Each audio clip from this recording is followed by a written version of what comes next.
Des pierres qui viennent des 4 coins du monde. Ces émeraudes, ces rubis et ces saphirs ont été taillés ici, dans le Haut-Jura, par des lapidaires.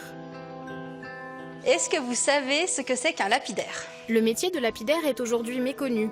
Il est apparu au XVIIIe siècle. Un héritage des Suisses catholiques qui ont fui les persécutions et qui travaillaient dans l'horlogerie. À cette époque, les pierres étaient achetées à Paris ou à Genève par des négociants. Et après, ils venaient faire le tour des fermes pour distribuer les pierres. En fait, ils confiaient le travail pour l'hiver. Les lapidaires étaient souvent des paysans ou des ouvriers à domicile. Seuls les meilleurs lapidaires avaient le droit de tailler de la pierre naturelle. Comme ce sont des exemplaires uniques, il ne fallait pas gâcher la pierre. Et ils étaient surtout payés au poids. Donc si on ratait une pierre naturelle, on était beaucoup moins bien payé. Depuis, les gestes et le matériel n'ont pas changé. On taille sur des meules en cuivre incrustées de diamants, avec différentes sortes de diamants. Claude Robert a appris le métier de lapidaire à l'âge de 15 ans. Toute sa famille, ou presque, travaillait dans ce domaine. Il a commencé dans l'atelier d'une grande entreprise comme simple ouvrier. Et jusqu'au service militaire, je faisais ça pour gagner ma vie. Hein.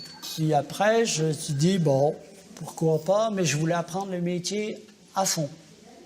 Parce qu'on faisait qu'une passe. À l'époque, c'était une personne faisait que de la taille, que du rond, pendant des journées entières. Et moi, je dis non, je veux le métier, mais je l'apprends de A à Z. Le lapidaire est ensuite devenu un meilleur ouvrier de France passionné par la taille. Moi, j'ai réussi à tailler des pierres de 1 mm de diamètre. Alors, avec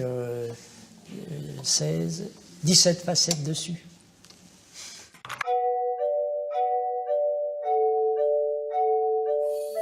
Ce métier de précision n'a jamais pu être mécanisé.